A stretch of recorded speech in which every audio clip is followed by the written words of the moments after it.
안녕하세요. 오늘은 시간의 흐름, 그러니까 달력상의 나이랑 좀 다른 개념이죠.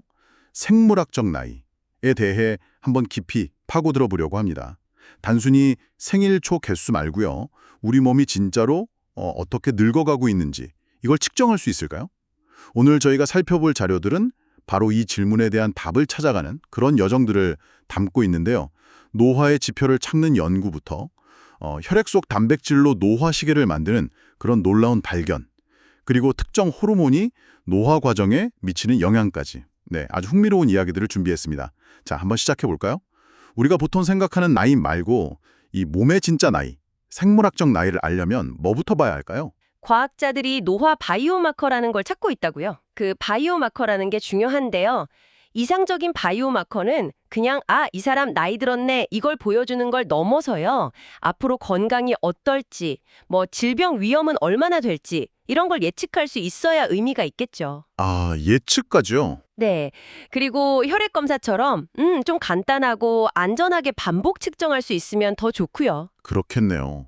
근데 이게 노화라는 과정 자체가 워낙 복잡하잖아요. 그래서 질병이랑 순수한 노화 자체를 딱 구분하기도 어렵고 또 어떤 변화가 실제로 몸에 해로운 건지 이런 걸 알기가 쉽지 않아서 아직은 뭐랄까 완벽한 단일 지표는 찾지 못한 상태입니다. 그렇군요.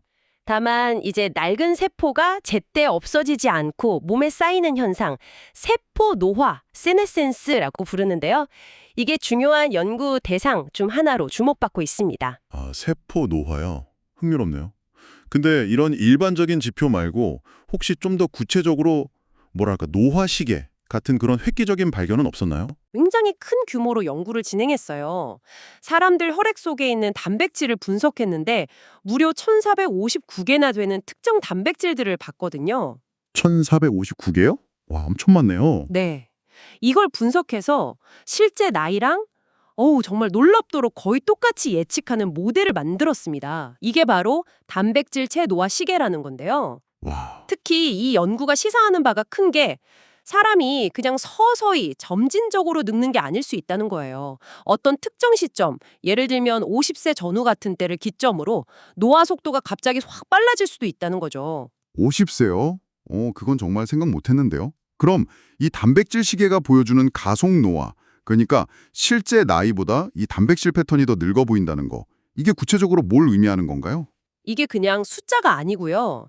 이 단백질 나이 가속화라는 게 예를 들어 세포 수준에서의 마모, 염색체 끝부분인 텔로미어 길이가 줄어드는 거라든지 아니면 신체 기능이나 인지 능력이 떨어지는 것 같은 그런 노화의 어떤 고전적인 징후들이랑 아주 뚜렷한 연관성을 보였어요. 아, 실제로 기능 저하랑 연결되는군요. 네, 그렇습니다. 그리고 더 놀라운 건 뭐냐면 이 단백질 시계가 단순히 현재 상태만 보여주는 게 아니라 미래의 심장병, 폐질환, 당뇨병, 또 특정 암 같은 여러 가지 만성질환 발병 위험 증가, 그리고 심지어 전체 사망률까지도 예측한다는 점이에요. 와, 이거 거의 몸속의 조기 경보 시스템 같은 느낌인데요. 네, 정확히 그렇습니다. 심지어 아직 병으로 진단받지 않은, 그러니까 겉으로 건강해 보이는 사람들 사이에서도요, 이 가속 노화 지표가 높을수록 생리 기능이 떨어지는 연관성이 발견됐어요. 질병 전에 이미 신호가 온다는 거네요. 그렇죠. 질병이 겉으로 드러나기 훨씬 전부터 우리 몸 안에서는 이미 노화의 생물학적 신호가 나타나고 있다는 걸 포착할 수 있다는 의미입니다. 이 단백질 분석을 통해서 면역 반응이라든지 염증, 대사 과정 같은 노화의 핵심 경로들을 우리가 들여다볼 수 있게 된 거죠. 이 단백질 시계가 노화의 좀 큰 그림을 보여준다면 혹시 특정 호르몬 변화처럼 우리 몸의 어떤 특정 시스템, 예를 들어 혈관 같은 곳에 노화에 영향을 미치는 요인, 이런 연구도 있을까요? 네. 그런 연구들도 활발히 진행되고 있습니다. 예를 들어서 남성 호르몬이죠. 테스토스테론. 이게 혈관 노화랑 어떤 관계가 있는지 살펴본 쥐 실험이 아주 흥미로운데요. 늙은 쥐들을 보니까 예상대로 테스토스테론 수치가 낮았고 혈관 노화 징후들, 혈관이 뻣뻣해진다거나 세포 노화가 늘어나는 그런 모습들을 보였습니다. 네. 그런데 이 늙은 쥐들한테 테스토스테론을 투여했더니 혈관 건강이 개선되는 효과가 나타난 거예요. 혈관 세포 노화가 줄고 혈관 상태가 좋아졌어요. 호르몬을 보충해줬더니 혈관이 젊어졌다는 건가요? 네, 그런 결과가 나온 거죠. 근데 더 흥미로운 건 뭐냐면 이 효과가 그냥 나타나는 게 아니라 GAS6-AXL이라는 아주 특정적인 분자 신호 전달 경로를 통해서 일어난다는 걸 밝혀냈다는 겁니다. GAS6-AXL이요? 그건 뭔가요? 네, 이게 세포들이 서로 정보를 주고받는 뭐랄까 일종의 소통 방식 중 하나인데요. 이 특정 경로를 찾아냈다는 게 과학적으로는 상당히 의미가 큽니다. 어떤 의미가 있는 거죠? 왜냐하면 만약 이 가스식스의 경로만 딱 조절할 수 있다면 테스토스테론 자체를 투여했을 때 생길 수 있는 다른 부작용들은 피하면서 혈관 노화만 선택적으로 늦추는 그런 새로운 치료법 개발의 실마리가 될 수 있기 때문이죠. 아, 특정 경로를 타겟으로 하는 거군요. 그렇죠. 이게 결국 우리 몸의 각 시스템, 뭐 혈관이나 뇌나 이런 것들이 꼭 같은 속도로 늙는 게 아닐 수도 있고 또 특정 개입을 통해서 그 시스템의 노화 속도를 조절할 수도 있다는 가능성을 보여주는 한 예시라고 할 수 있습니다. 네, 오늘은 이렇게 생물학적 나이를 측정하려는 과학자들의 노력과 그 의미에 대해서 깊이 알아봤습니다. 노화 바이오마커를 찾는 여정부터 시작해서 혈액 단백질로 만든 아주 정교한 노화식의 이야기, 그리고 테스토스테론 같은 특정 호르몬의 영향까지 살펴봤네요. 이 모든 이야기들이 결국 당신에게는 어떤 의미로 다가올까요?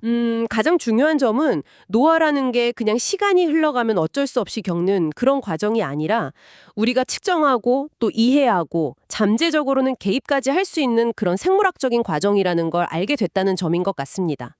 특히 말씀드린 그 단백질 시계처럼 질병이 생기기 전에 미리 노화가 빨라지고 있다는 신호를 감지할 수 있다면 이건 정말 건강 수명을 늘리기 위한 개인 맞춤형 예방 전략을 세우는 데 있어서 큰 전환점이 될 수 있겠죠. 네, 맞아요. 예방이 중요하니까요. 네, 염증이라든지 단백질 변화, 호르몬 균형 같은 노화의 아주 구체적인 작동 방식, 이런 메커니즘을 이해하는 것이야말로 결국 우리가 더 건강하게 나이 들기 위한 새로운 길을 여는 열쇠가 될 거라고 생각합니다. 만약에 정말 간단한 혈액 검사 한 번으로 당신의 단백질 나이를 딱 알 수 있다면 그 정보가 오늘 당신의 건강 습관이나 삶의 방식에 어떤 변화를 가져올까요? 한 번쯤 생각해 보시면 좋겠습니다. 오늘 탐구는 여기까지입니다.